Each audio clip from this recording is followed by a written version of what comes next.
Volunteering is woven into the very fabric of our community. Without the countless volunteers in the town of Bridgewater, many organizations and service clubs would not exist. So on behalf of Town Council and all the residents in the town of Bridgewater, thank you for volunteering.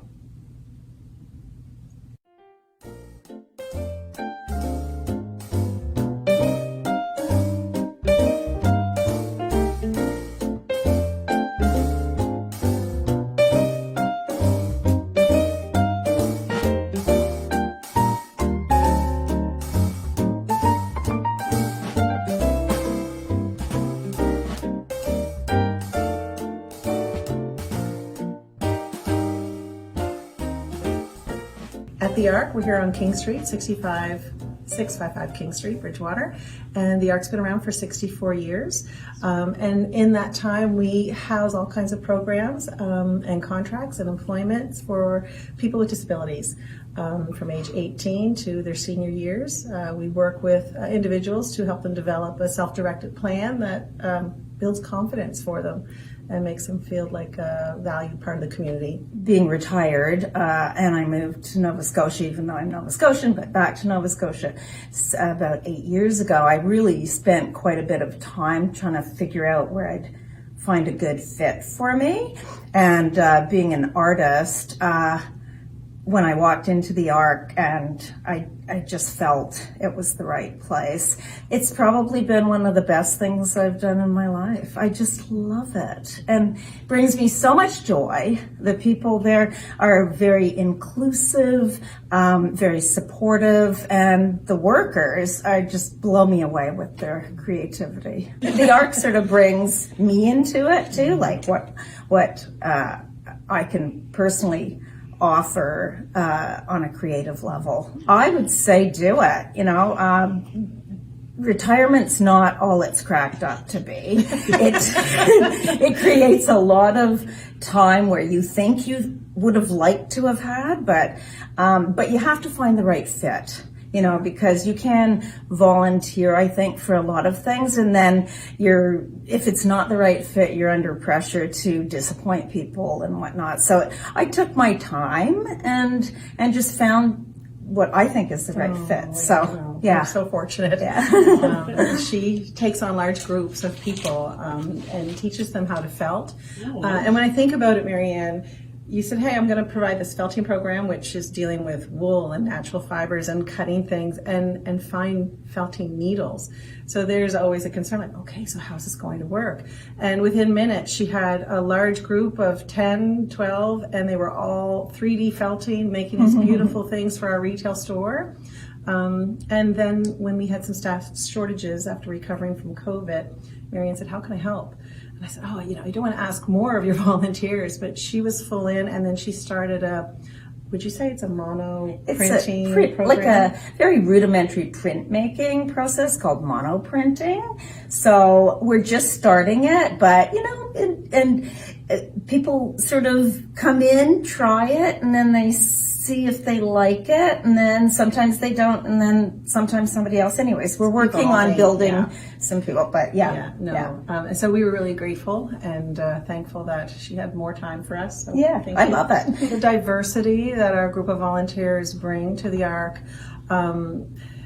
it's almost like I can't put words to it. We have volunteers that sit on our board, and they have, you know, running the day-to-day and our policies and staffing and management, to our frontline people like Marianne, who will do the felting and the printing and really work where people need it in a one-on-one design that fosters that confidence again. We have a volunteer dog. We have someone who will do a reading program that's been doing it for 20 years. Someone that helps others learn to felt or learn other vocational skills. I don't think we could operate as a diverse program without our volunteers. And they are the core of how we move forward. So I work for the Michelin Social and Athletic Club. I have for the last 34 and a half years. The club really is based to serve Michelin employees and their families with social and recreational opportunities. We do this through a volunteer board of those employees, and those volunteers are really the key to driving the organization. So they provide the direction of what we do or what we want to provide, and my role as a manager is obviously just to try to accomplish that goal on their behalf, trying to use as little of their time for the day-to-day operations as possible. So the real value for them is getting to speak with other employees while they're on the shop floor and during their lunch breaks and that sort of thing, and getting that feedback back to our staff so that we can try to meet those needs or wants or desires. So through that, we're able to provide a lot of recreational opportunities. The good thing about the board, it also has a vision for the community, and we realize that we do have a fairly well-used facility since it operates almost 24/7 now, and there's very few hours in the day that it's available, which is both good and bad. Obviously, we want to be able to handle any requests that come in. The community use is roughly now about 50%. So we rely on the community for the social interaction with our own group. So we're not always talking tires or production of wire and that sort of, which obviously is very important, but we also want to get away from that. And that's what our volunteer group is able to do by allowing the community access. So in that regards, we've got, we think, a nice social mix, and we're still able to meet the needs of our employees. And the board has the vision that provides us a path to do so. Well, I think a lot of people are frustrated that they don't think that they can make a difference. But, you know, I volunteered with Bridgewater Minor Hockey. Through that, I was able to amalgamate the three minor hockey associations, which became South Shore Minor Hockey. It was actually even recognized by Hockey Nova Scotia for doing so. And it wasn't an easy task, but that gave me a lot of fulfillment and realized that, you know what, if you put your mind to it and you're willing to answer 45,000 emails, that you actually can make a difference. So what that really did for me was, although I had my sons were in competitive hockey, it allowed me to reach out and help hockey for the B player or the less skilled player, which I felt was just as important to build that groundswell of support and get kids active. So by amalgamating the three associations, when there was a division that didn't have enough players, then the option was they couldn't play, or they recruit people that actually didn't really want to play hockey, but they would do it because they were asked. So this way we were able to move players around and build the organization from the ground roots up. If you've ever been to a hockey game, Pee Wee B players or a B-level player loves the game just as much as any competitive player.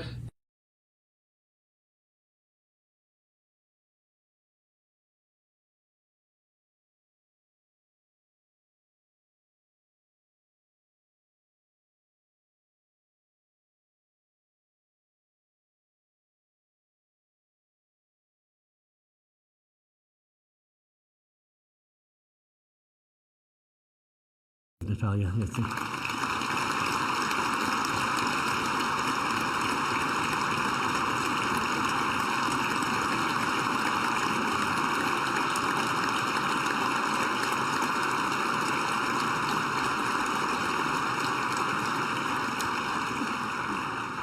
She arrived in Canada from Ukraine more than 10 years ago. She's safe here with her family, but she still has a lot of loved ones in Ukraine. Every time she hangs up after speaking with a cousin or a friend, she feels a twinge in her heart, wondering if this conversation might be their last. Mr. President, we cannot and will not let Natalia's loved ones down. The Ukrainian people are counting on us. We must stand shoulder to shoulder with Ukraine with as much as it takes, as long as it takes.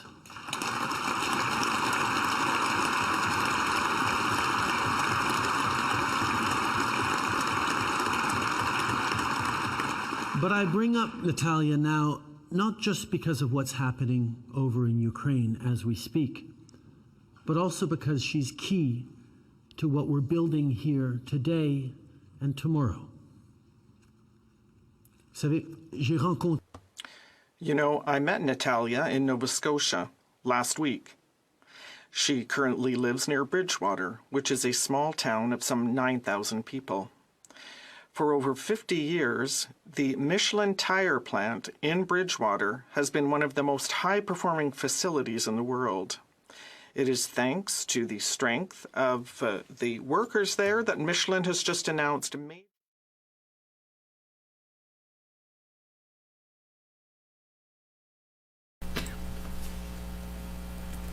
Hi, good evening, everyone, and welcome to this regularly scheduled meeting of Bridgewater Town Council. I will call this meeting to order. Town of Bridgewater, of course, is located in Mi'kma'ki, the unceded ancestral territory of the Mi'kmaq people, and it is a privilege for us to be here. Are there any additions or deletions to the agenda? Hearing none, motion to approve the agenda is circulated. Councillor Tanner, seconded by Deputy Mayor Fagier. All those in favor? Thank you. We have a couple of announcements. Last week was Volunteer Week in the town of Bridgewater, so of course we want to thank the countless number of volunteers who give thousands and thousands and thousands of hours of their time selflessly to the various organizations and causes throughout the town. A lot of things would not be done in this community and communities across the province without those volunteers, so thank you so much. And next month we will have our volunteer recognition event at the Des Brisé, I believe it is this year, okay, which is great. So again, thank you to all the volunteers. The Provincial Volunteer Recognition Awards ceremony is in September this year. The other proclamation we have is that May is Lyme Disease Awareness Month. I think everyone, certainly in this room, knows somebody who has been impacted by Lyme disease. So both these proclamations are found on the town's website. And again, May is the Lyme Disease Awareness Month. I don't think we have any delegations. I think the folks here are here for one specific topic on the agenda, so we'll move along. We have the minutes of April 3rd special council meeting and April 11th, which was our regular council meeting with budget approval and setting. Any errors or omissions with those? Hearing none, motion to approve the minutes is circulated. Councillor Thorburn, seconded by Councillor Conklin. All those in favor? Thank you. And we have correspondence for information. We have an item from Lunenburg, United Way of Lunenburg County, a list of their community funding initiatives, and you can find that on their website. They had 29 investments totaling more than $244,000 just in Lunenburg County. And when we talk about volunteers, we can thank all the people who not only give to United Way, but help on the various committees and programs supported by them.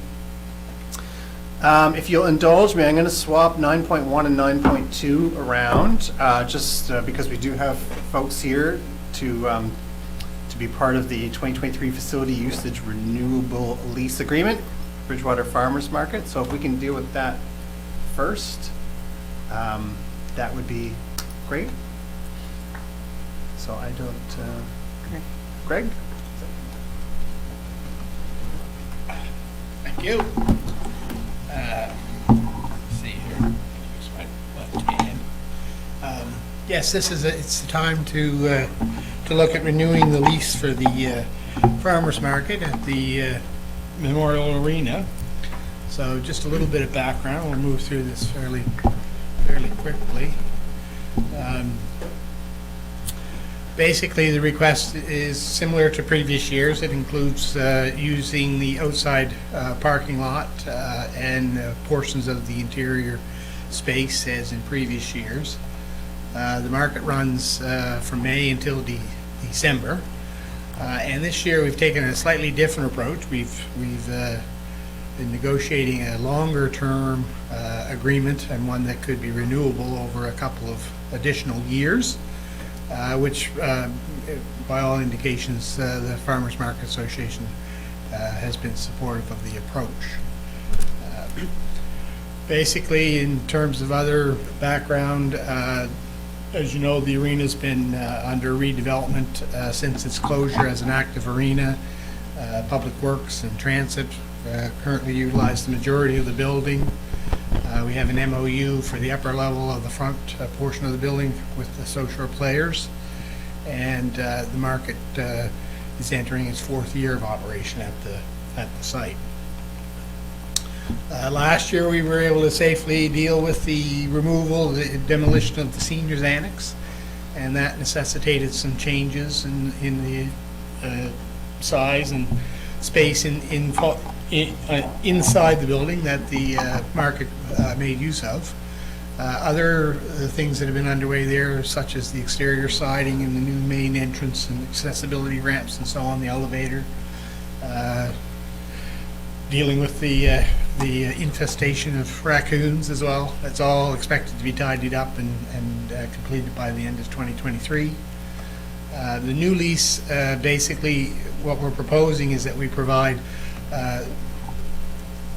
the lower level space to the Farmers Market Association on a full-time basis for the entire period, not strictly for the market period, but rather lease the space to them beginning May 1 to December 31 and permit them to pursue other community-based uses of the space on our behalf and in tandem with working with staff as a means of generating additional revenue both for the farmers market and for the town. This is the floor space we've been speaking with the farmers market about. It is essentially the same as last year with the exception of the former canteen space. Because we're not fully completed, we really haven't started the renovations downstairs. It's our intent at this point not to provide the entire lower level to the market simply because it's not ready and we haven't done renovations. So we have discussed the possibility of the market using the change room, with some further discussion and prior arrangements. That might be a possibility, but for now, what we've outlined there it would be the basis of the agreement, plus the exterior area for their traditional market activity. So essentially, the market's has considered it successful at this location. They wish to continue at the location. As I've said, we've restructured the agreement to be renewable for both 2024 and 2025 upon agreement of both parties. Both parties would have to agree to continue. And we've expanded, as I said earlier, to include the canteen space. Our intent would be to permit them to act as a rental agent to provide space to other users, and maybe potentially night markets or craft market, possibly events or things that might be in tandem with activities occurring upstairs. And all of those things would be communicated with staff and pre-approved by the town prior to those things being undertaken. The arrangement includes a provision where 25% of all rental revenue would accrue to the town and 75% would remain with the farmers market. And there's also a change in the rental structure. So essentially, we think that this approach can actually assist them in reducing their actual out-of-pocket costs and expand the use of the space and the use of the facility by the community, complementing what's being developed on the upper level. So in terms of the financial implications, it's proposed that the lease rate would increase from $1,000 in past years to $2,500 for the coming year. And in terms of the two renewal periods, that rent would increase to $3,000 and then $3,500 in 24 and 25, respectively. And again, those renewals would be, both parties would need to be essentially in agreement to proceed following our experience in the year ahead. So in terms of options, council can approve the agreement, which is in the package, executed in its present form. You can alter or modify the terms or deny the requests and refer back to staff for further information. And the recommendation would be that council approve the facility usage lease agreement for the period May 1 to December 31, 2023 with the Bridgewater Farmers Market Association attached as Appendix A. Thank you. Questions from Council? Councillor Caldwell. I have a few questions, if I may. So how do we estimate the value of the lease? And like, did we compare it to other markets in the province? We did a bit of an internal assessment of the going rate for market participation by vendors in other parts of the province. So we have an understanding and a knowledge of that. And, the current fees that are charged by our market are pretty competitive with that. So we felt there was some room for us to garner some additional revenue. We took this approach because we kind of wanted to work with them to get them to maybe shift gears in their perspective and their approach, and give them the tools to maybe expand that revenue base. So as an example, if they were to garner, let's say, $5,000 in rental revenue in the coming year, $1,250, I think is 25% to 5,000, would come to us. $2,500 would also come to us. So our rental would actually be $3,750, I think, in that area. And they, in turn, if they were able to achieve that level of activity, would actually cover off their rent in full and have $1,250 to the good. So it would actually create an opportunity for them to revisit their fees if they so chose, or to keep their fees right where they are. Their fees are quite competitive and quite attractive compared to other markets. I wouldn't say quite attractive, but they are more competitive than other locations. They're lower. There was mention in the report about a kitchen facility. Is it possible to use a kitchen facility as part of like an incubator kitchen? What we've done on the issue of the kitchen, because the market is interested in a kitchen, we're really not at a place just yet where we can offer them a kitchen. So our intent is to look at the whole issue of a kitchen, commercial kitchen or otherwise, incubator kitchen, in the assessment of the lower level in terms of putting a renovation plan together for the lower level. So what we have there now is we have a room with a stove and a sink and a fridge. It's really not set up for food production. It's certainly wouldn't pass any, tests for a certain degree of activity like that. But we've indicated we're prepared to work with them, on that basis over the short term, with the view that we prefer to proper kitchen and have a proper kitchen constructed in the renovation of the lower level. And an incubator could be part Yeah, of it? Okay. could well become something that they could build out and expand and offer to people that are interested in producing products, at the site. But that's a far cry from the kitchen that we have right now. And one more is though people love the market, one thing I do hear is that they like more food choices on site, like to eat on site. So is that something that we could help facilitate in some way? Or is that a question for the market? Probably a question for the market more so than myself, but I would think that there'd be more, going down the road, there'd be more opportunities. I think if we have activity upstairs, that creates an opportunity to offer food. On one level, there's an ability to maybe provide some complementary services to things that will occur there. The social players appear to be fairly interested in making good use of their space and having not only their own productions, but potentially small concerts and things of that nature. So those are all opportunities for the market in my mind. So we'd be certainly open to working with them and helping them in any way we could. Councillor McDonald. I'm in the section regarding use. Number 6 allows them to rent the space, but such rentals being approved by the town prior to their occurrence. How does that work?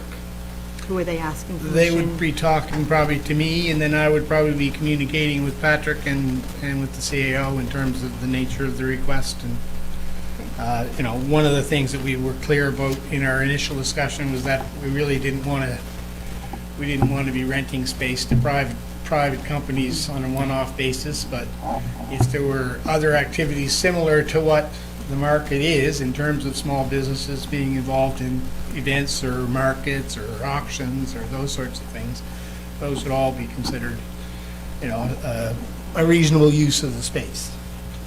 But also, service clubs and community groups and other things. I know we've got the Chair Club interested in talking to us. I've suggested that they might need to come and have a look at it to see that it actually would work for them. But that would be someone that we could direct towards the market to work with and offer space. Other questions around the table? To me, that the market in that current location I liked it downtown, but I love it where it is. It just seems to fit so nicely with the green space and stuff, so it's kind of undeniable that it's been a success there for sure. What is the wish of council? Someone prepared to make a motion? Councillor Thorburn. I would so move that council for the town of Bridgewater approve the facility usage lease agreement for the period May 1st to December 31st, 2023 with the Bridgewater Farmers Map Association as presented in Appendix A of document 23-062. Thank you. Do I have a seconder? Councillor McDonald. All those in favor? Those opposed? Motion is carried. Thank you. I think you're still up there. Yes, I'm also going to stay where I am. Yep, so Inclusive Economic Growth Plan, Year 2 revisions. So, basically, this is a proposed update to the plan after the conclusion of Year 1. And just a little bit of background. As you know, the Council adopted the Inclusive Economic Growth Plan in February of 2022, following a four-part process led by Group ATN Consultants. A little later in the year, in 2022, we also adopted 4 strategic growth sectors: clean technology and renewable energy, manufacturing and light industrial, business and professional services, and retail, food, and accommodations, for further focus in our economic development efforts going forward. So through last year's period, like quarter 3 and 4 of the last fiscal year, we reviewed the plan with senior management in terms of clarifying the linkages between the initiatives in the plan and their own departments and their own priorities, and the strategic priorities that were adopted by Council in January in the sessions at White Point. And essentially the result, I think, is a better alignment of the plan with the current strategic priorities of Council. So part of that process was to have a look at the current plan and to see how we could make some improvements, starting with basically the 4 strategic directions of the strategy. And in that case, we defined some specific goals relative to those 4 strategic directions. So it's proposed that these 4 goals be adopted as part of the updated plan, namely firstly to drive Bridgewater's continued growth in terms of business, housing, and people. Secondly, to build a sustainable, energy-efficient community and green economy focused on clean technology and renewable energy. Thirdly, to embrace and grow an inclusive and diverse Bridgewater. And fourthly, to strengthen and secure our municipal assets and infrastructure to facilitate future growth. In addition to defining those little more specific or clearly articulated goals, we also looked at the strategic objectives of the plan and made sure that those were sort of lined up properly with the goals. And the next several slides basically accomplish that. This is an example where under the Growing Bridgewater priority, we have 4 related objectives. Firstly, to expand the business park as a driver of economic development. Secondly, to develop the tools and programs to support existing business and attract new business. Thirdly, to market, promote, and sell Bridgewater's assets and advantages. And fourthly, to develop a housing plan to guide future residential growth and support the creation of a broad range of housing options.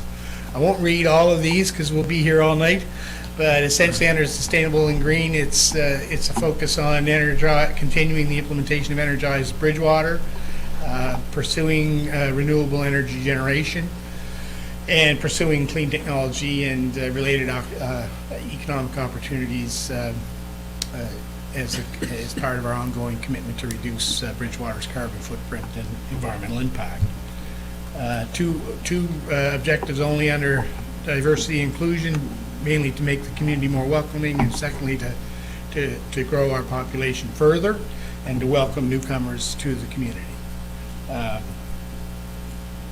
And in terms of assets and infrastructure, there's a series of things there, ranging from looking at our capacity to facilitating improvements to transportation, to ensuring facilities like the arena continue to provide a useful role in the community, our open space plan, initiatives around the river, and preserving our historic architecture.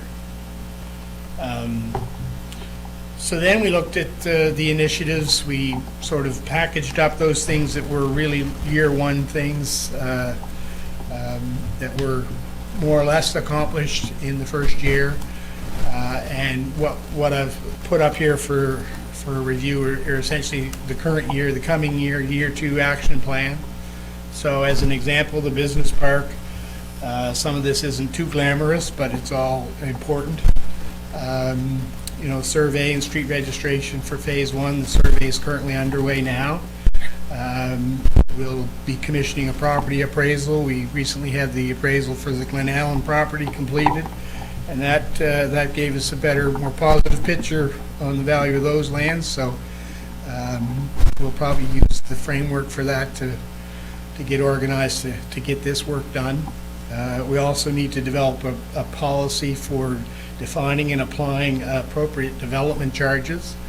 As you know, Nick Brown's been tasked with that piece of work, and that's going to take a period of time, but very important as it relates to all of this. And then finally, it would be hoped that we'll initiate some sales activity near the end of the year once the street survey is completed, the streets are registered, and we've made some further decisions around pricing of the property there, which we've discussed recently in terms of this development charges and infrastructure costs requirement of study and policy development, and our immediate needs to move property in phase one.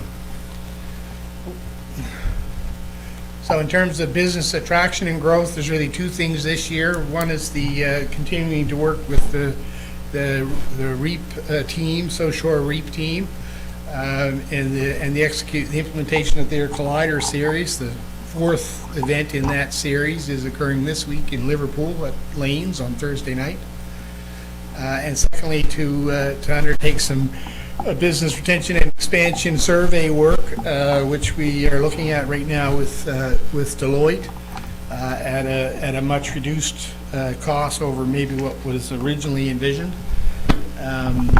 In terms of selling Bridgewater, we'll begin to implement the marketing and investment attraction strategy.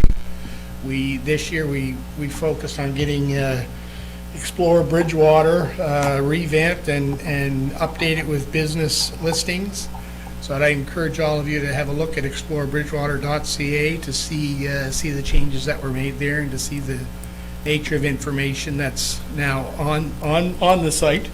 And that site will also be upgrading that site going forward with additional information as the business park comes into sharper focus. That's where we'll put information for that. That's where we'll put our business cases around our strategic sectors. Essentially, Explore Bridgewater will become our investment attraction and community. It'll serve a multitude of purposes, both in terms of investment attraction and people attraction, in addition to the town's regular site. We'll also develop a regional events marketing organization based on the enabling legislation that was passed recently.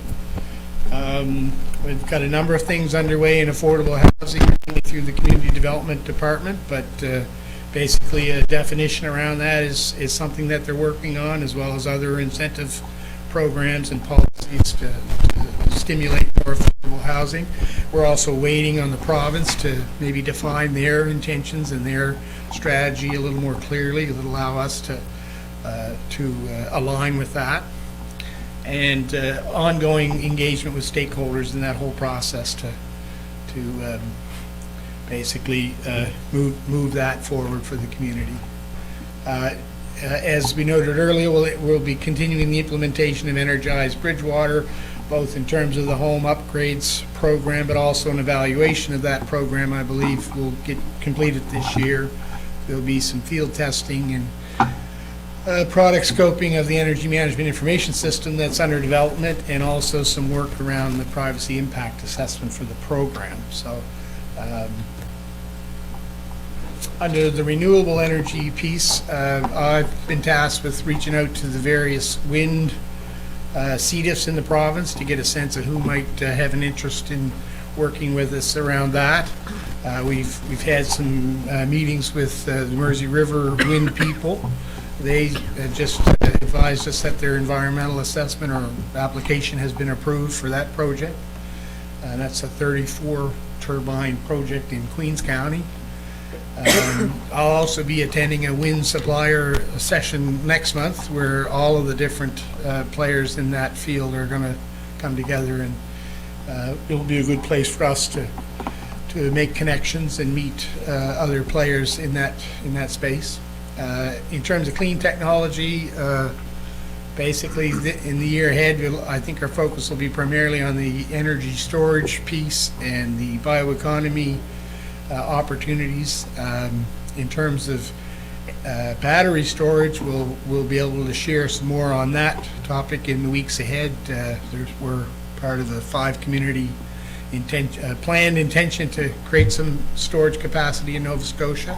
So that's exciting, and we're also involved in the BDO zone initiative, which is going to sort of look at the region's rating and risk assessment for bio-based economic opportunities, and give us a bit of a marketing boost and hopefully a certification in that regard for promotional purposes.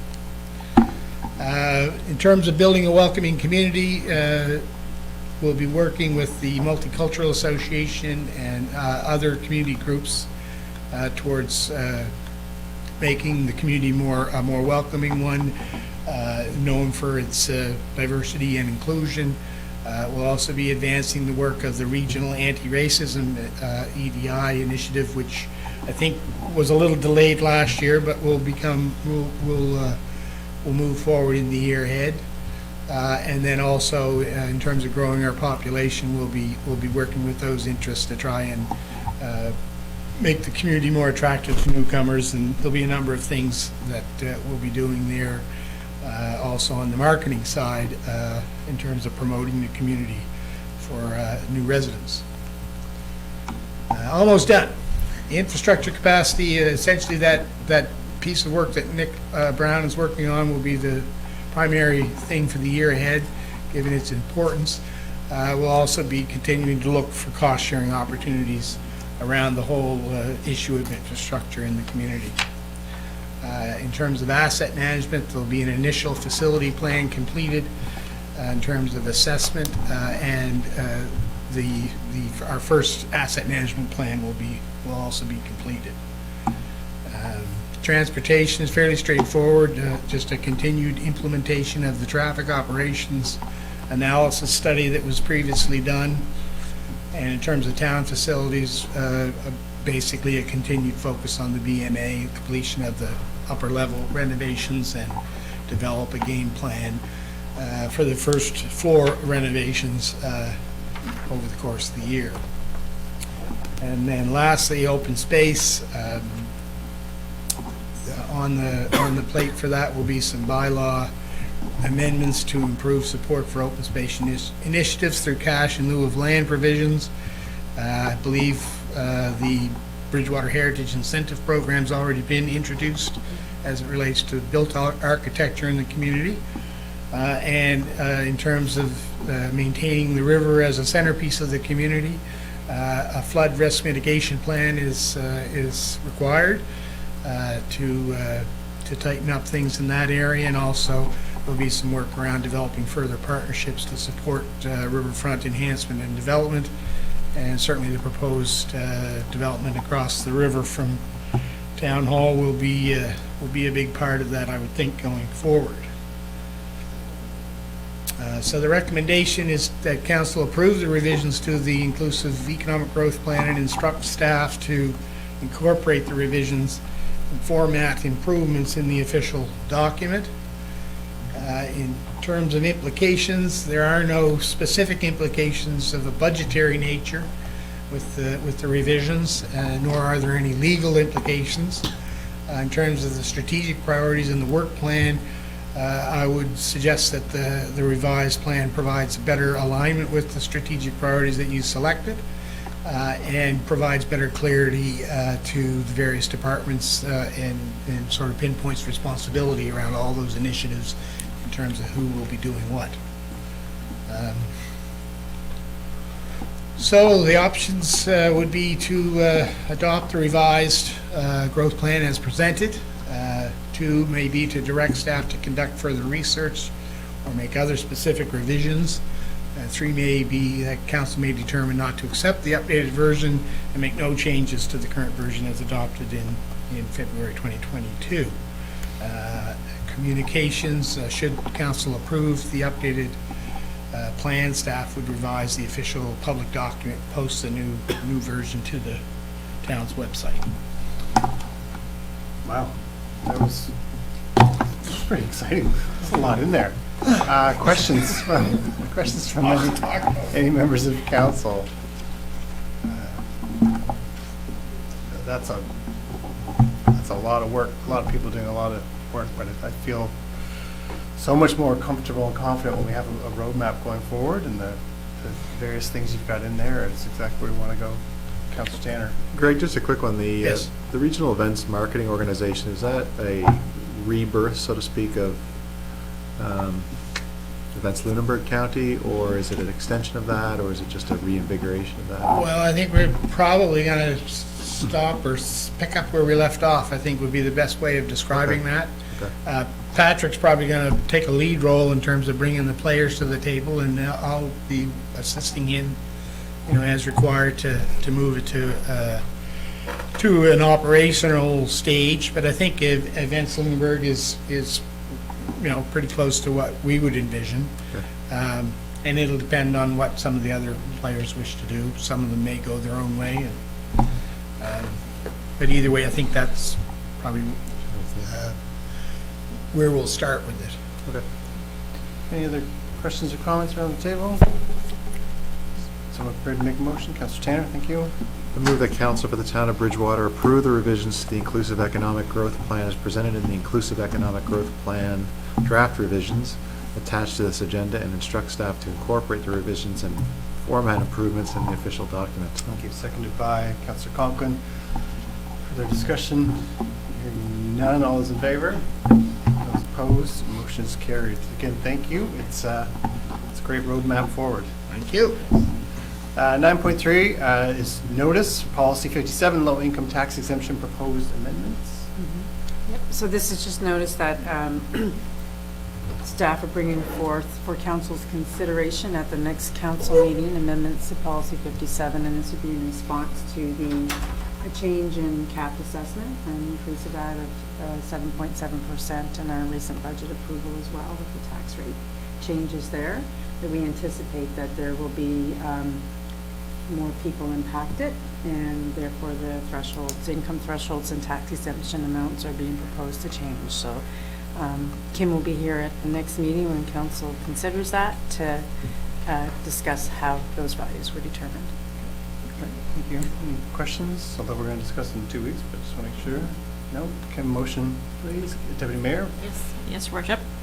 I move that town council for the town of Bridgewater give notice pursuant to section 48 of the Municipal Government Act that at the May 8th, 2023 council meeting, amendments to policy 57, low income tax exemptions will be considered with respect to changes in the income thresholds and property tax exemption.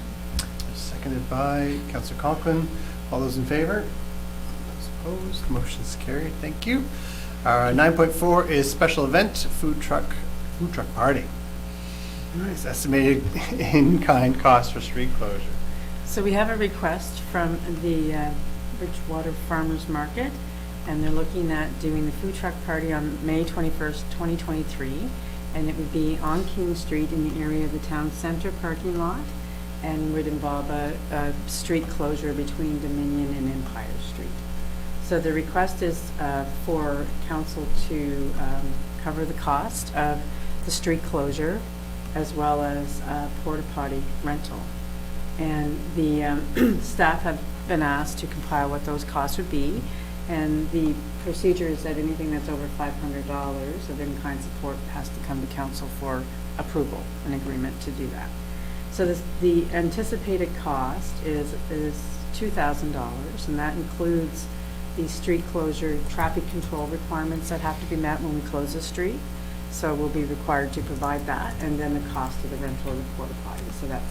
So there's some in-kind, which would be the labor cost for the street closure and the barricades, and then there's the porta potty rental cost as well. The farmers market is required to have insurance for the event, and my understanding is that because it involves the use of the street and the town center parking lot, my understanding is that they're working through those details right now with Nick. And assuming that the insurance can be obtained, the only outstanding thing is the request for the in-kind contribution, which would be the $2,000 approximately for council to consider. Any questions from Councillor? Councillor Jan? Just one. Is there a reason we don't close King Street right to Dufferin as an example and stretch it out? Is it a safety issue, closing both, not closing both bridges, but limiting? I think it's just the impact on King Street in general. traffic. Yeah. Okay. And we'd have to, if we have to close it where it is between Dominion, we can't go beyond Dominion unless we close all the way to Dufferin. So that's, it Gotcha. just seems to be, that's the area that they want it, so that contains it there and allows for movement. Yeah. Other questions? Someone prepared to make a motion? Councillor Colwell. I move the town council approve the in-kind support of approximately $2,000 for the 2023 food truck party as outlined in document 23-064. Thank you. Seconded by Deputy Mayor Fugere. Food truck party is on May 21st, so everyone should just plan accordingly. Get ready, get hungry. Right, we have a motion on the floor. All those in favor? Those opposed? Motion is carried. Thank you. Number 5, outdoor pool sponsorship naming rights. So this is a proposed naming rights sponsorship by O'Regan Subaru for naming rights for the Bridgewater outdoor pool for the 2023 season. That would end December 31st, 2023. They've been a naming sponsor in the past as well, so we're happy to see that there's an interest again this year to do that. The sponsorship amount is $10,000. And in accordance with council's policy, any sponsorship over $5,000 requires the approval of council. So there's an agreement that's attached to your agenda that outlines what the sponsorship would provide. So it basically gives naming rights. We'll provide a sign that will remain at the entrance to the swimming pool with the O'Regan Subaru logo and pool name on it. Any promotional material will have their name as well located on it, and we'll use the money to fund the operation of the pool and cover any shortfall. Obviously, that would occur from that. And any promotions and communications will reference the outdoor pool as O'Regan Subaru Outdoor Pool. So that's what the $10,000 will provide in terms of naming rights, assuming that council approves the sponsorship agreement with O'Regan's. Any questions on that, Councillor Thorburn? It seems like there's a lot of sponsorship there, and I know about United Way and the Barracudas, but there's some more categories. Does that align with the budget we just passed? Yeah, so there's, I think there's 19,000 that's been confirmed, And I believe we have it's around a $20,000 goal. And staff are still actively pursuing other sponsorships as well. So we're quite confident that we'll reach that goal, if not more. Oh, good. No, I just wanted to make sure it aligned with the budget we just passed. Oh, yes. But you're good. Yeah. Any other Great stuff. questions? Someone prepared to make a motion? Councillor Thorburn. I would move that council approve the new sponsorship and name rights offer from Orion South Shore Subaru for the Bridgewater Outdoor Pool in the amount of $10,000 for the 2023-2024 year, and authorize execution of the agreement as contained in document 23-065. Seconded by Councillor McDonald. I'll just say that like, the outdoor pool is a huge asset in the community, and we, town spent a lot of money making improvements to make sure it had its longevity, and part of that is also having sponsorship, and $10,000 from a local business goes a long way to making sure that pool remains viable and open. It serves families of all over the community and all different economics, so I know I'm preaching to the choir here. I know council knows how important that pool is. So thank you to O'Regan's for that and all the other sponsors as well. All those in favor? Those opposed? Motion is carried. Thank you. You have your March 2023 Lunenburg County Senior Safety Program report. And just a reminder to the public, all these documents are on our website. You can review those at any time. And it's valuable program that can always use more volunteers, more help, more resources, so check that out. Down to business arising and unfinished business, we have 2023 South Shore Pride Parade, estimated in-kind costs for council. So similar to the farmers market request for the food truck event, this is a request for in-kind support for the 2023 South Shore Pride Parade by Lunenburg County Pride. The parade route that's being proposed would be similar to that is used for the Christmas on the Lehigh Parade, and the routes noted in the report, but it would involve starting at the community college, leaving that property and traveling north on High Street to Empire, then down to King Street, and then southward along King Street, concluding at the intersection of King and Dufferin. So there will be some cost as part of that in-kind contribution, and that would cover the street closure cost. So we'd be required to put pylons up to prevent traffic from entering the parade route. There'd be no parking areas, traffic control requirements that would have to be met and provided for as well. And we'd have staff at some of the key barricade points, and then we'd have to reopen the streets after the parade was done. So it's close it, do traffic control, and then reopen the streets afterwards and clean up. So there's an estimated cost based on previous experience with other parades providing for the street closures around $3,600. So that's staff time and then the material. And then there's the policing cost. So there's additional members required to ensure that there's, it's an uneventful event, and that there's monitoring that goes on. And the estimated cost for that is $1,800. And it's primarily labor cost involved in that. And then there's the post cleanup cost, which would be any of the debris and litter that's left behind, and that's around $500. So altogether, it's around $5,900. There is insurance that is required, and Patrick has been working with the group to provide them with a list of possible contacts for insurance. They are required to get insurance separate from the town, just as the farmers market or any other organization that wants to do that type of event. And it's particularly an increasing requirement of many communities, given some of the risks that come with parades in terms of injury to individuals and those types of things. So we'll be working with the group to ensure that there's appropriate insurance in place before the event would happen. So the request for council tonight is to give consideration to the in-kind support request, which would total $5,900, so that this event, which I believe is the inaugural event for the South Shore area for this summer, and I believe it is proposed for July 9th. Okay. Any questions from council? Deputy Mayor Bashir? Maybe it's a question to the organizer, but I know to register a float or enter. There's some, I know, just going by example of the exhibition parade, there is a fee to register. Do you know if there'll be a fee to register for parade participants? Yes, there will be, so we will have. Sorry, do you mind just coming to the podium, yes. Steve? Sorry, thank you. Glad you're here. Yes, so there is going to be a fee. There's going to be a lower fee for small businesses and organizations, and then we're going to have a slightly larger fee for corporations.